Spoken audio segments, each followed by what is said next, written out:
that's the transition. That's kind of like a little exercise. And this is the whole point of this is we hear so many voices. The number one influential person in our life is who?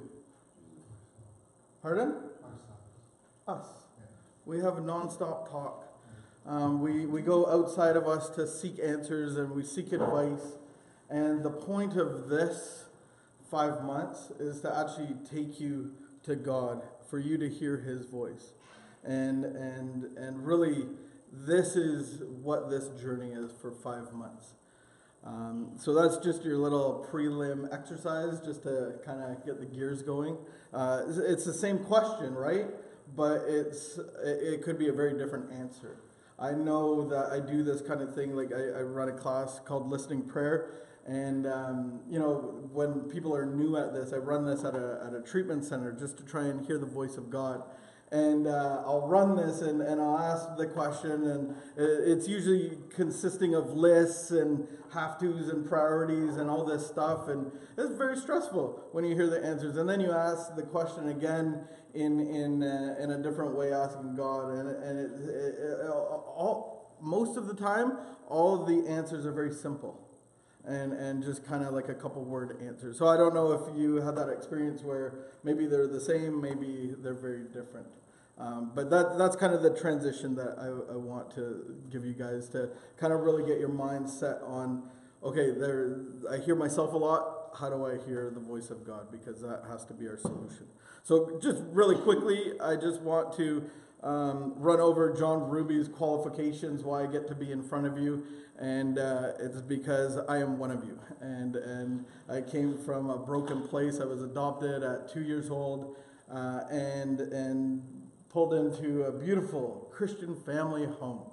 And traveled around the world for the next 9 years as a missionary kid and then a pastor's kid. And so I grew up with church. I grew up with God. I grew up with strict, rigid parents that loved me. And that was awesome experience. The one thing that I never experienced was God. I knew the Bible stories. I knew the flannel graphs. Like, I'm in that era. I don't know if you can relate, but remember the flannel graphs? That was like the missionary thing. My mom taught the Bible club, and anybody know the flannel graph? No? Okay, you're relating with the flannel graph. Right on. And so, but I never had a relationship. I knew I had this head knowledge of him, and when I came back to Toronto and then Ottawa in grade 10 and then 11, I found alcohol, and that I could experience as a real relationship. I understood it. It gave me a sense of ease and comfort. Whatever this noise was my whole life, it quieted it. It blanketed me. I felt secure. I felt I belonged. I felt funny. I felt powerful. And that really began a 15-year addiction, and really struggled just to get through school. Had to go back and finish my high school, that kind of thing. Through my 15 years of addiction, I have a couple kids out of wedlock, made a mess of relationships, been fired and hired by many different employers, lost careers and that kind of thing due to my addiction. And ended up in jail 4 times on this side of the border, or twice on this side of the province, and then in the Quebec side a couple times. And so that was the lifestyle that this ease and comfort, this alcohol gave to me, and the consequences of that. In 2005, I lost my career I lost a position as an elevator mechanic at a company, and I was let go because of my lifestyle, doing the no-show kind of thing.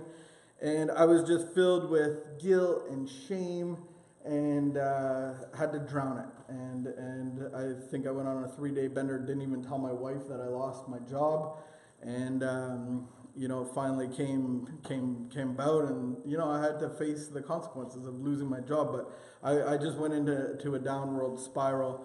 In this time, I missed my wife's birthday, my son's birthday. He was 8, and I said to myself, like, I am trapped.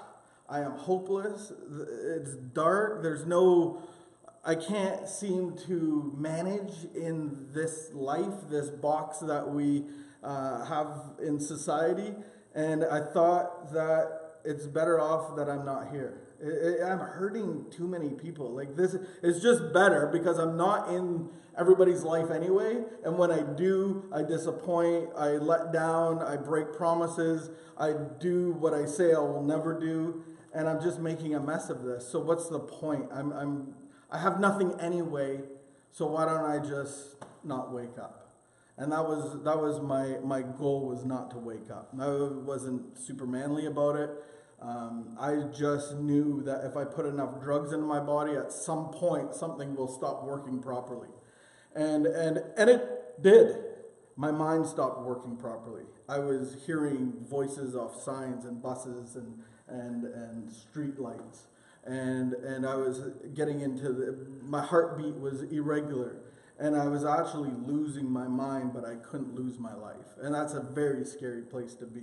So now as I'm losing my mind, the drugs aren't even working. So I'm trying to get into me what needs to quiet my head. It's making it louder and messier and crazy. And I can't seem to lose my life. But I'm just losing my mind.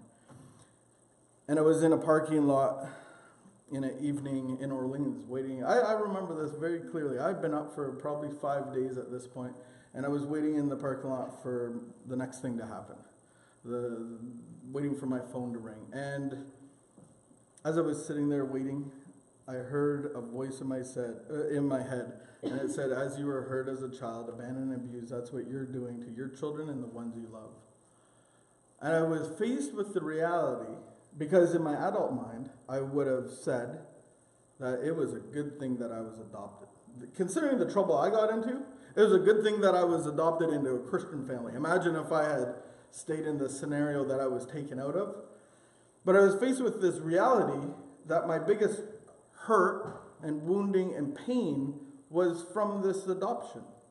And I had never contemplated that before. So I was thinking about that. And then instantly I saw 4 pictures. 1, dying a violent death because I was involved in some stuff. 2, I was in a jail cell. And 3, I was in a straitjacket in a white padded room. I've never been in a straitjacket, but I've been in a white padded room.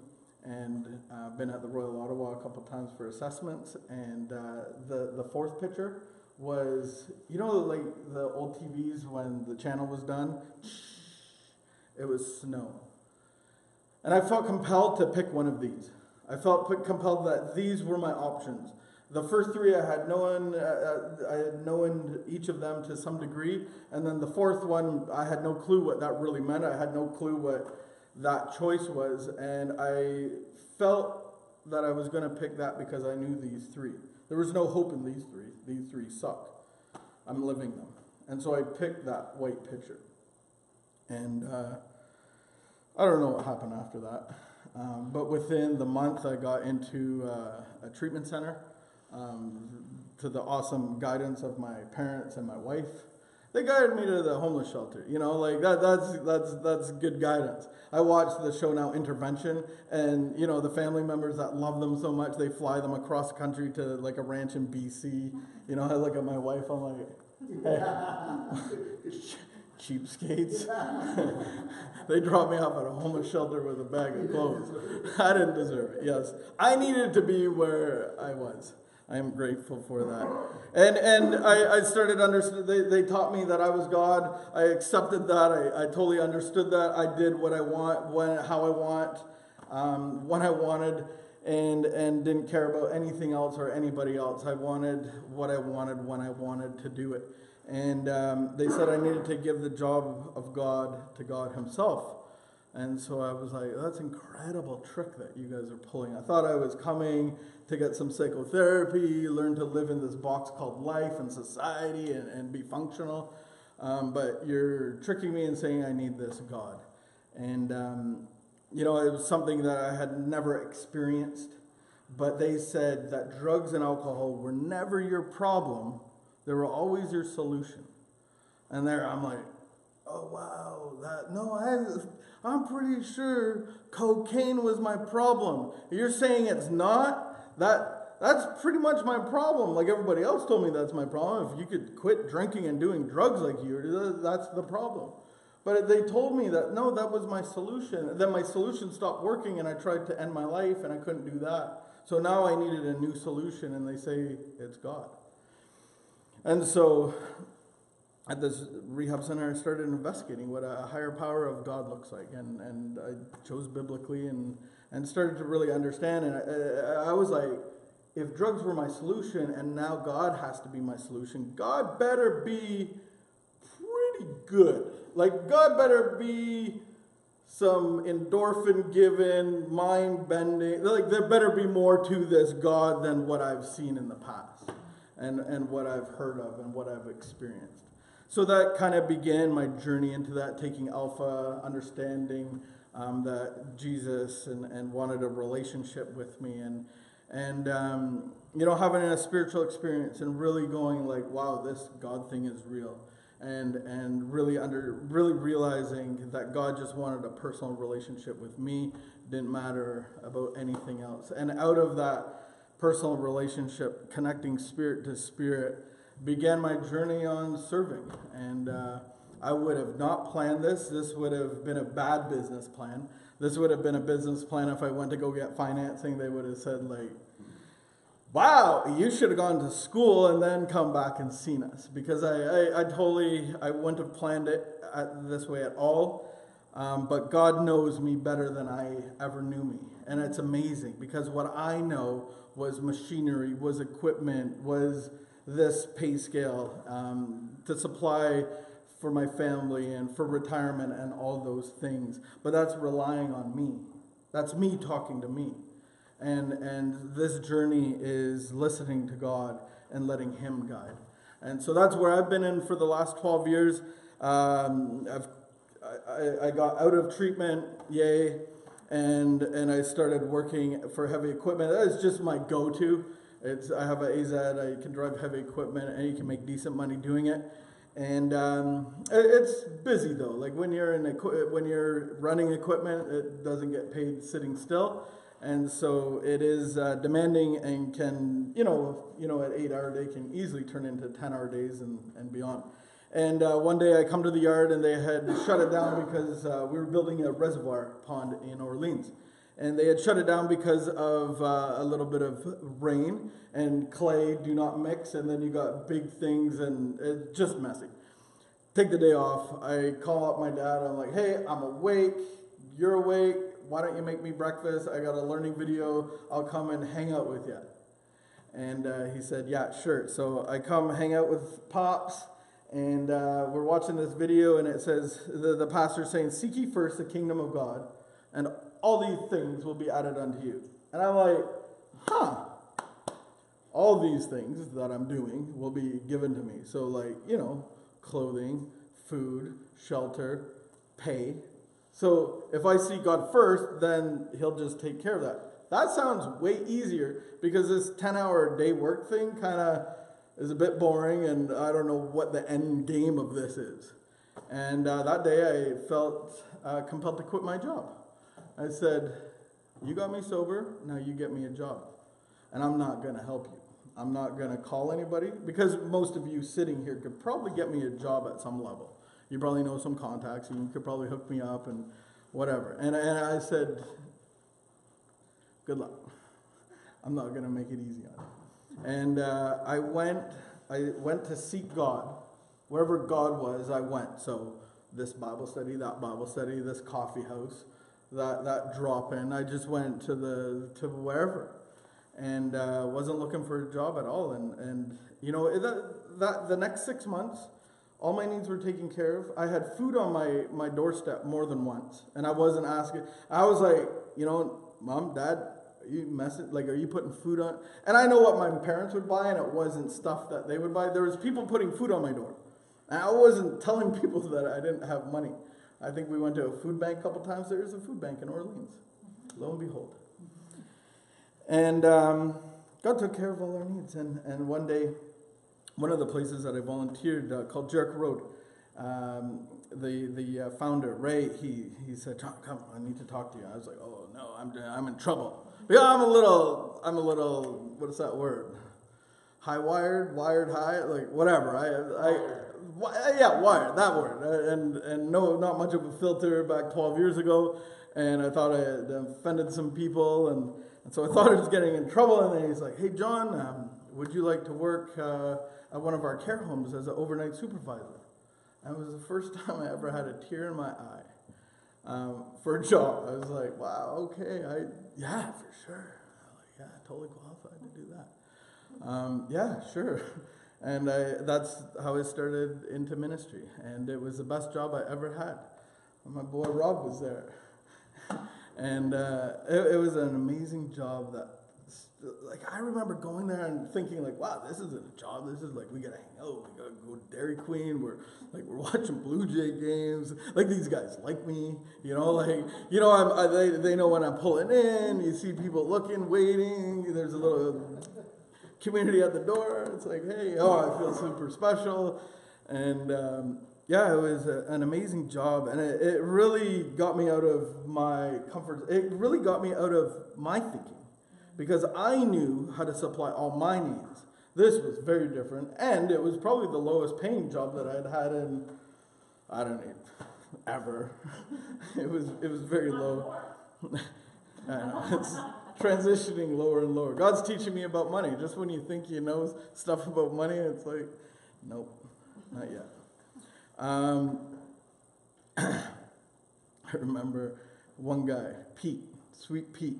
He's like a big dude. He's like 6'5". He's like, back in the day, he was like 400 pounds. He comes from the biker world. His dad is big, heavy in that world. And so I knew the last name, and I was like, thought the kid was cool.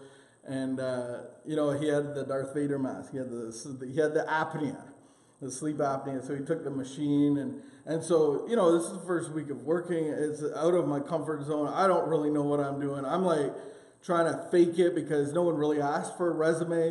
I don't know really what the qualifications. I'm sure some schooling or at least like medication should probably have been a prerequisite. And this big giant of a man, he's like, can you help me put on my mask? Like, he has thumbs and fingers like this. Yeah, sure, of course. And like, it's bedtime, so he's in his tighty whities, and I'm like, oh, okay, all right, this is going down. And I'm putting the clip on him, and he's getting tucked in, and he goes, well, now pray for me.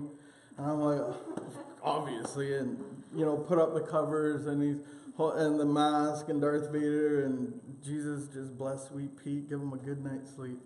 And I was like, wow, like this is amazing. This is nothing that I could have ever thought that I would want to do, or I didn't even know. But the joy that it brought and the change that it brought into my heart started to change me, started to change my thinking.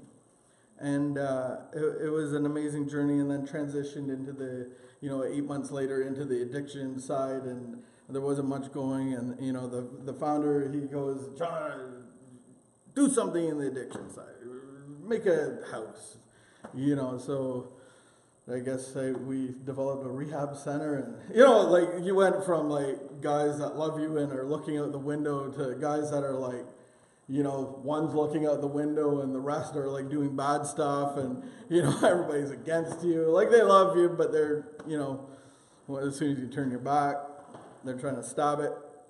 And so that kind of got me into the addiction field and learning about the disease of addiction and that kind of thing.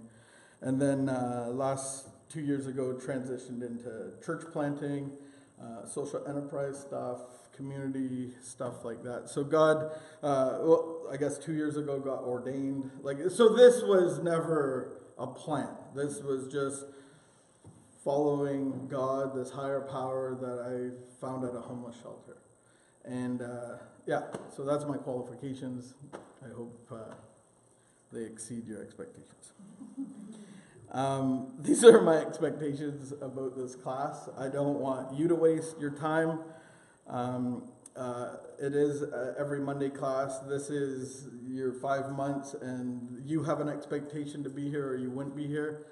You have a result that you probably are thinking that could be attainable. Just like if you go to the gym, You get a personal trainer. He comes up with a plan. You got 5 months that you want to like, okay, I'm going to do this. I'm a little hefty and, I'm thinking about doing this 5K run. Do you think it's possible in 5 months? He goes, everything's possible. And here's your food plan, and here's your protein plan, and your vitamin plan, and all this. And so it's a commitment. And I truly believe that this is like a spiritual 5-month commitment where you have a personal trainer. No one showed up today. There's some upstairs, but you will have a pace setter, a personal trainer that isn't your boss, isn't your mentor, but somebody to journey with you, to be a cheerleader, to just to check in on you, to make sure you're on pace. And so I really, the expectation of being here is super important because it is a journey. And usually, like I guess if you saw the syllabus, then the expectation is around 3 classes.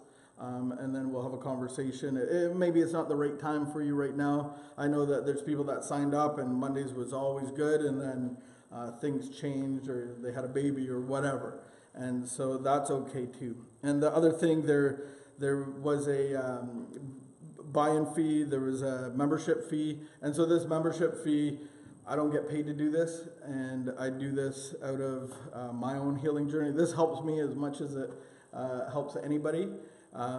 But the investment was that lifetime membership fee. So there's people that have paid the membership fee. If you don't have the money to do that, then if it's a loonie that you have every class, then bring that. That's cool. Finances will never get in the way of doing anything. We just want to cover our cost and give you a buy-in. I know that I personally have bought a 90-day gym pass. I think it cost me $90.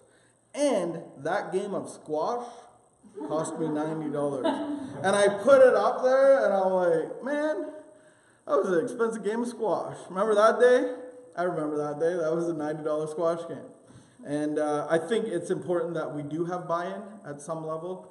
And there we go. If you want to talk to Vicky about that, she'll talk about it. But it's a lifetime membership. You can be a pace setter. We have LifeLab 2, that kind of thing.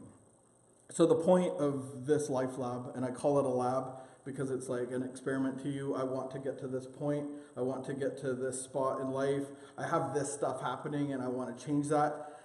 Is to discover what it means to go on a healing journey, discover what it means for discipleship. The lab is like this experiment. Remember in school, I was remembering this today, in biology, was it biology or science? You had a worm, you had to dissect a worm. Kind of weird, but simple. And then I guess we went to a frog. And then we went to a what? Does anybody remember the progression of this? A pig, a little baby pig. It's disgusting. Like, why? I was thinking, like, do they still do that? Like, is that still a thing? Like, I don't remember my kids coming home and going like, "Hey, Dad, we cut a pig open." But anyway, it was an experiment where we dissected something, and this is really what we're going to do. We're actually going to learn how we think. We're going to learn how we're made. We're going to learn how God has designed us, and basically, we're going to learn that we do have a responsibility. And I look at kind of the beginning of creation, and God was there in the garden with Adam and Eve, and then their choices kind of ended that kind of relationship. And it was different from then on out. And when you look at the Egyptian or the Israelites leaving Egypt after slavery, and God was guiding them. God was always with them. He was a pillar of cloud and a pillar of fire. They had God among them all the time. And then the transition of God winning the war, God winning back our lives, was when he sent Jesus down to die on a cross and was rose, and he conquered death. And at that moment, God came from being among them to within us. And so we all have that ability to have God within us. And so just at the very beginning, it's simple that you think what you're thinking. You're asking yourself a question, and then you can transition to asking God the question. And so I think that's the encouragement, is always focusing on what does God have to say. But the reality is we can all have a stronger relationship with God, and that's what he desires. So what this journey is really understanding our part. There was a picture that I saw way back early in my journey, and it was this doorway kind of on a what's it, like a shire, the little, and there was weeds and shrubs and bushes, and the one thing that you would notice is that there's no door handle, and the picture signifies that you're on the inside of the door and you have the handle, and God's on the outside, and all our job is just to turn that handle, and so we do have a part to play in this. And so that's what we're going to look at. We're going to look at what our part is and then how to do it. And kind of the gist of it, we look at our heart as a corner store. Store variety Ruby. And we kind of go through it and we take inventory. If you've ever owned a business or a shop or you've been in retail, you love that once a year when it's retail inventory day. And you take all this inventory, and we're going to look at what's on our shelves, and we're going to look at the Chef Boyardee that's been sitting there since the early 70s. And no one's buying it, and no one's going to buy it, and no one should buy it. And we want to get rid of that. So we're going to look at all those things, and we're going to actually go through confession. So this is how God's actually laid it out. And we're going to look at doing the confession. So we're going to look at the stuff that's there, confess it, get rid of it. And then we're going to look how we've run the show, and that's repentance. And we're going to repent from that kind of behavior, and then going into forgiveness. So that's kind of the layout of the next few months. I have a short video. I like to include some awesome, entertaining media stuff.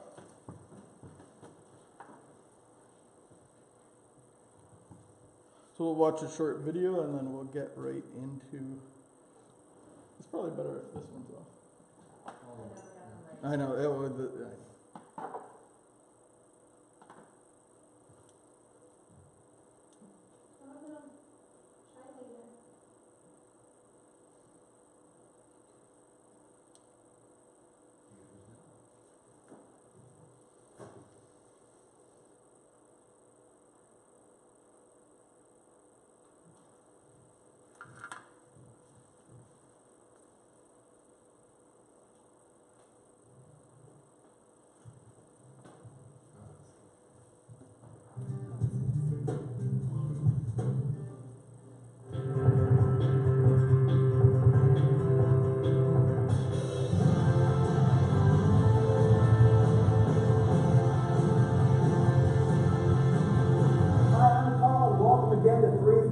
Television show where we give local builders 30 days and $3,000 to showcase their talents. Today is a very special day because today we're at my house and we have a local builder in my backyard that's going to build my children a fort.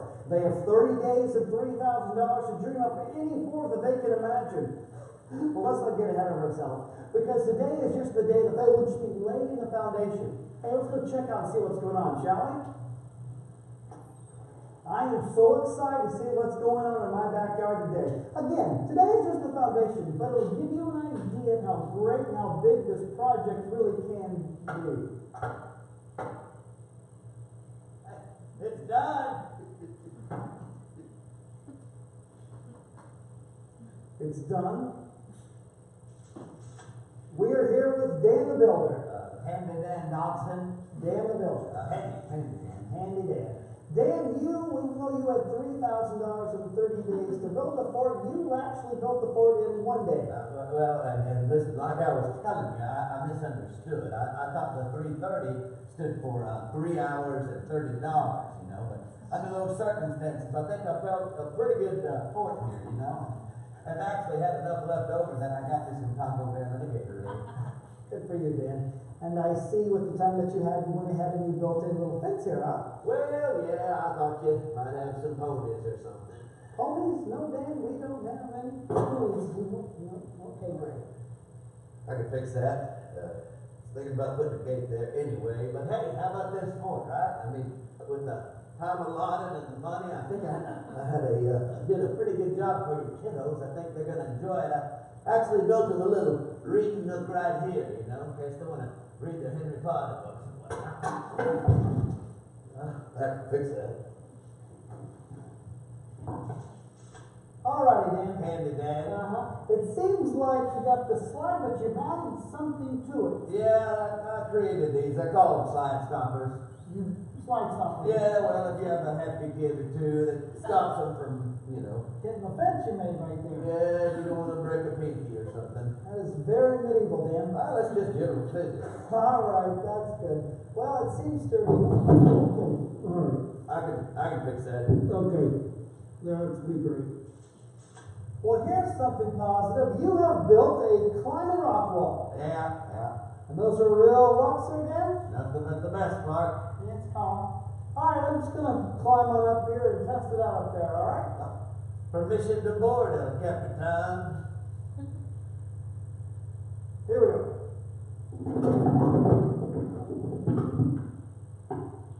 I can fix that.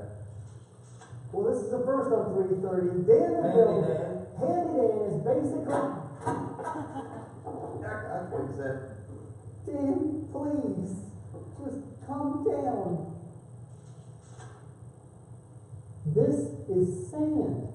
Dan, can you explain this to me? Yeah, that's your foundation, boss man. The foundation is made out of sand. Well, technically, it's a plumb sidewalk sandy loam. That's why it sways, Dan. No, not that sort to withstand an earthquake. This thing couldn't withstand an earthquake. This thing couldn't withstand a light rain. It couldn't even withhold my fourth grade son. Well, he is kind of husky. You built the board on sand, Dan. The foundation is everything. Don't be pushing that you're gonna break it. Ah!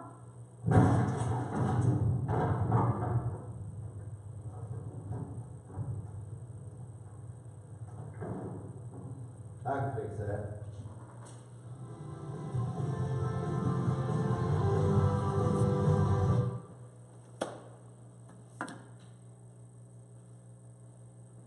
I can fix that. Maybe your life looks like that today. Maybe parts of it looks like that today. And we got to build the right foundation. So I like some of those excuses. There's a lot of rhetoric in there of excuses and minimizations and that kind of stuff. And so I'm always, I was thinking about the word broken. And so what is that word broken? What is broken? How do you know if something's broken? And I look at that and we can be like, well, that's broken. One guy didn't really think it was and he could fix it and totally minimize it. But what is brokenness? What is this definition of brokenness? And I think we all have varying different degrees of what brokenness is. I know at my house once, we have the shower faucet, and it was getting stiffer and stiffer. And as a male, I have a little more strength than my wife, and so I could do it no problem. And she was calling me that she couldn't quite get it off, and there's still a drip. And I'm like, "Come on, honey, put your back into it." And she's like, "Fix it. It's broken." I'm like, "No, it's not broken. Like, how would you fix this? I have no clue. There's tile that it's not broken." And we were renovating one of the houses at within the organization that I worked at, and we had painted. I hate painting, and we painted for like 2 days straight. We painted the bathroom, we fixed everything. Guy calls me up. He's screaming and yelling, going like, "Ruby, I broke the faucet like in the shower, and it's like exploding water. Like it's not like just a bit of water. Like there's water everywhere." I'm like, "Oh my goodness, how's the walls?" He's like, "Oh, wow, the walls. No, we're talking the basement floors. I can't find a shut off. I have no clue how to shut this off." A half hour later, we're still trying to find the shut off valve. What they've done in the basement has made a whole apartment. So now the water taps, we put two and two together, go outside, find the water meter, and hopefully the taps will be there. So the taps were actually near that. They were in where the vent for the stove was. So after about half an hour, 40 minutes, the water was shut off. Which made me think, maybe this would happen to my house. How much more brokener do I want mine to get? I don't really want to take the risk. Well, it took me a little bit to go shut my water off. It took me a little bit to get this part out. It was mowing. And I went up to the Home Depot guy and I said, how much? And he's like, oh, it's mowing, it's free. And it was like $55 for the inner cartridge.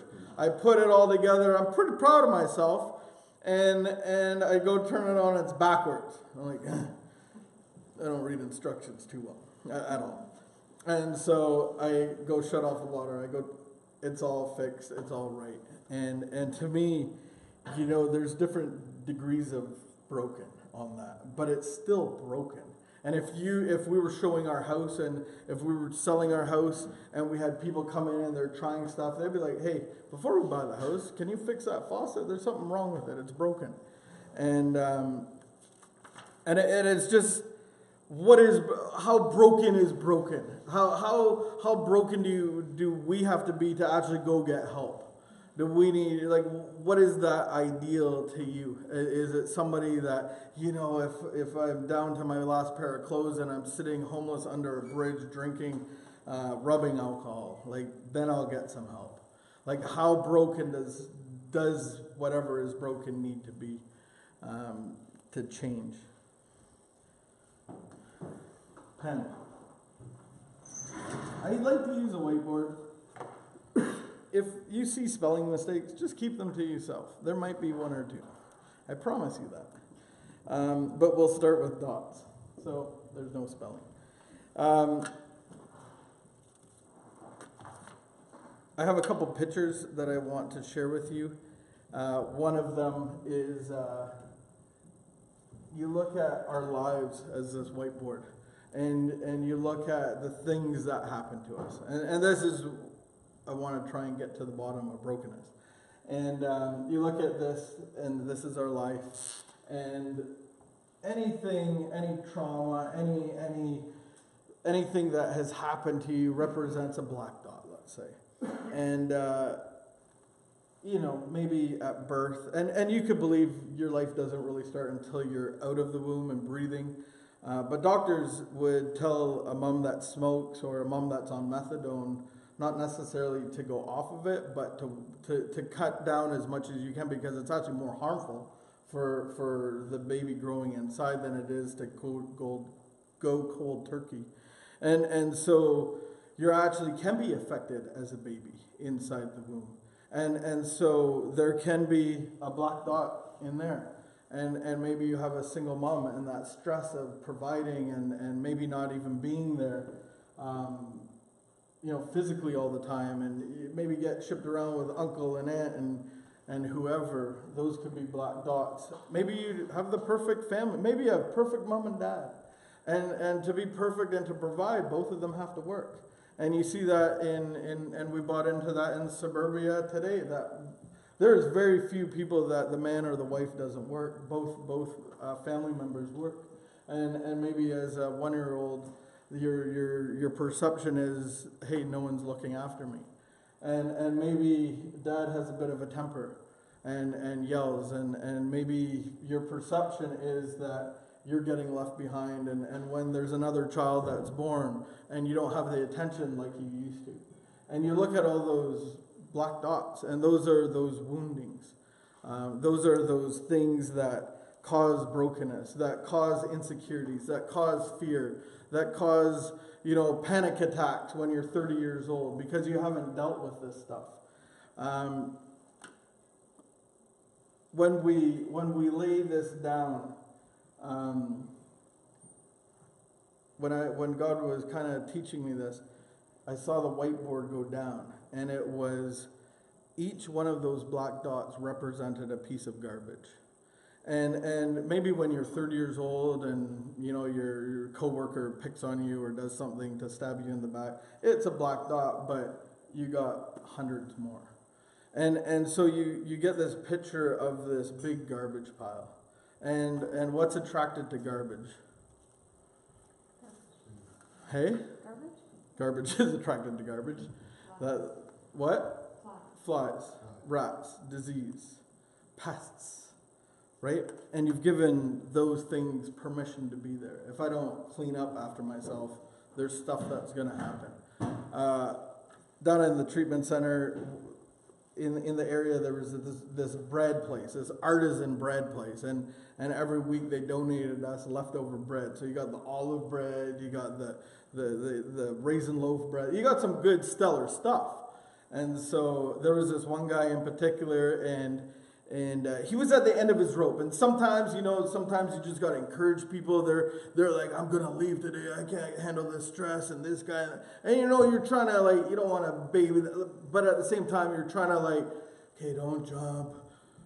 Tomorrow will be better. Just get through today. Don't let that guy affect you. And he was having a bad day. It's Thursday. Now it's bread pickup morning. And him and his partner go to pick up the bread. They come back with 4 bags, 2 bags each. And the one guy dumps his stuff all over the counter. This guy, he's on the kitchen table, and he grabs the ends of it and turns it upside down. And what pours out of it is restaurant bakery garbage. He grabbed the wrong bag. He grabbed the garbage bag.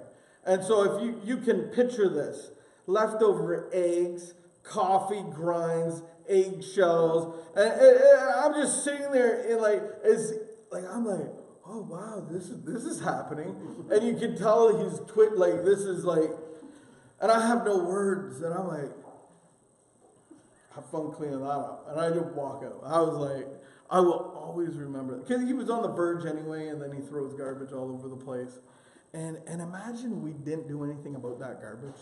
What would happen? Like, imagine we got another dining. We did have, this was like kind of like a side kitchen. What would happen? The rot, the black, the little flies. What are they called? Little fruit flies. Yeah, where there's nothing that a fruit. If we put fruit here, all of a sudden there'd be like 20 fruit flies. I don't know where they come from, but there's the magic. It's like, winter, where did you guys come from? And imagine we just ignored that. But imagine we've done that in our hearts. Imagine we've done that in our own lives. And so there's going to be areas of our lives that stink, that are repellent, that no one wants to look at. We've hidden them. So that's kind of this process of really looking at these things that are on this table, getting rid of that garbage pile, and giving permission for the flies and the rats not to be there. And I have a couple more pictures. Yeah, there was, I had a friend went out to this camp, and they ran their water off of a water reservoir, a well, and they were doing some work on it, and then there was this side reservoir that filled, I don't know how it all works, but there's these little straws that fill in overflow water, and so it was kind of like a backup well reservoir. And so they had been doing some work on the container, and then they looked down inside, they could see something swimming. So my buddy jumps in, and there was a fish. How did that fish get there?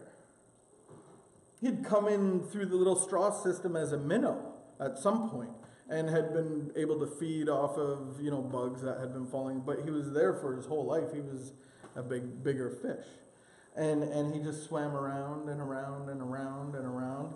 And so my friend could time it, grabbed it, chucked it up on shore, and then put it in the water. What did this fish do? Went around and around. It just went around in circles. And so they had to slap the water, and it finally shot off. And so doesn't that sound like some parts of your life? That you're just going around and around, and it's repetitive. And so in this journey, we're going to learn how our minds work, how we've actually trained ourselves to do the behavior that we're actually doing. And then we're going to actually challenge that thinking. We're going to learn how to be able to change that thinking. We're going to learn about our emotions. That's fun stuff. We're going to really key in on fear, and we're going to key in on anger. And it's great to talk about it. But I think that practical application, we have to practice. There has to be a doing part to this.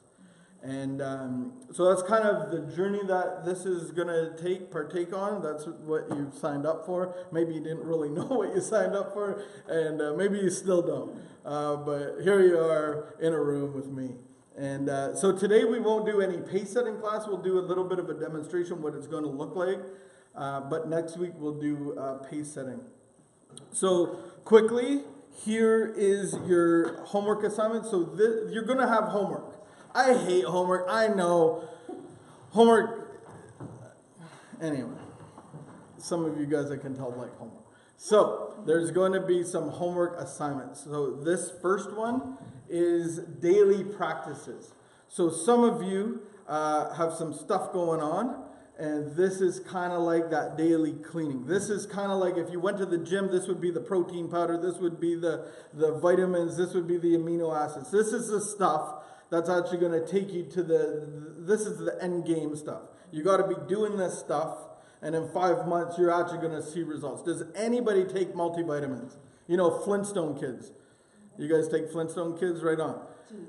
Chewables.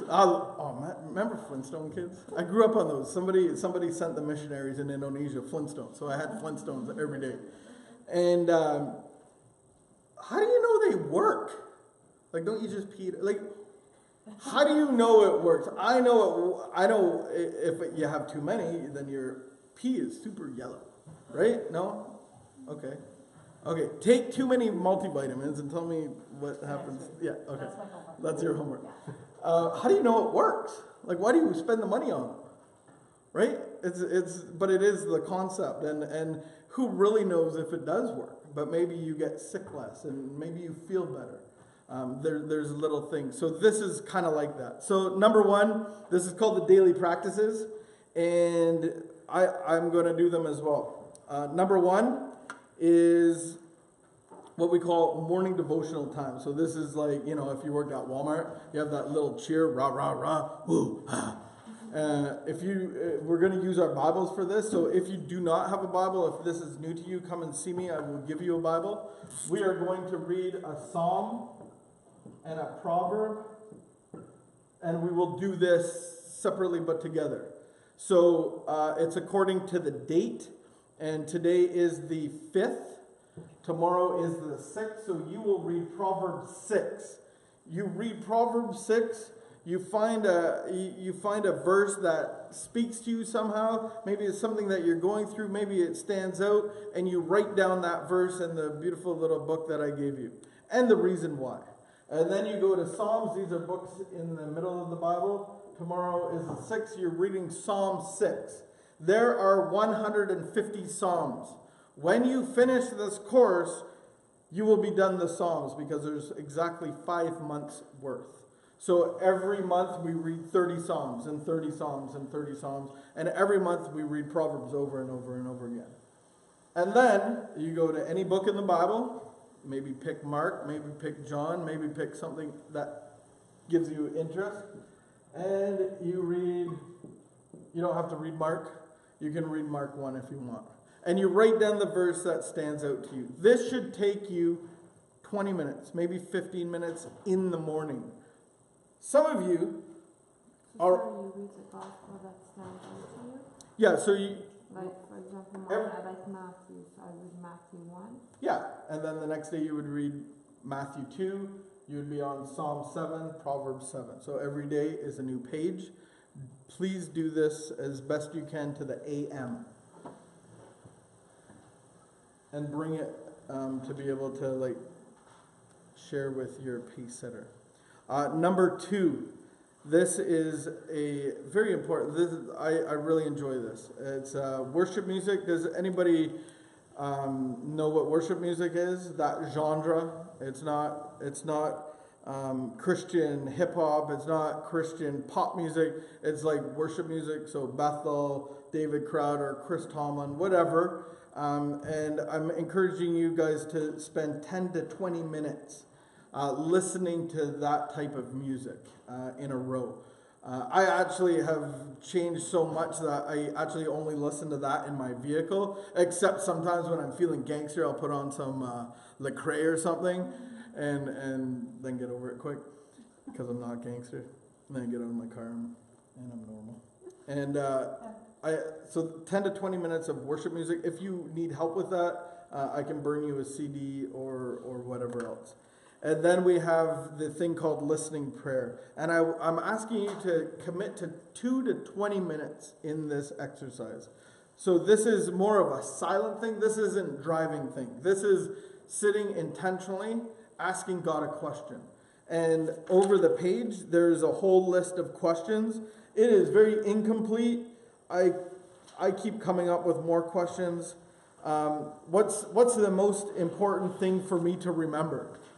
Like, now you're asking God, what is the most important thing for me to remember? And you're just waiting to hear something. And so practice that 2 to 20 minutes a day.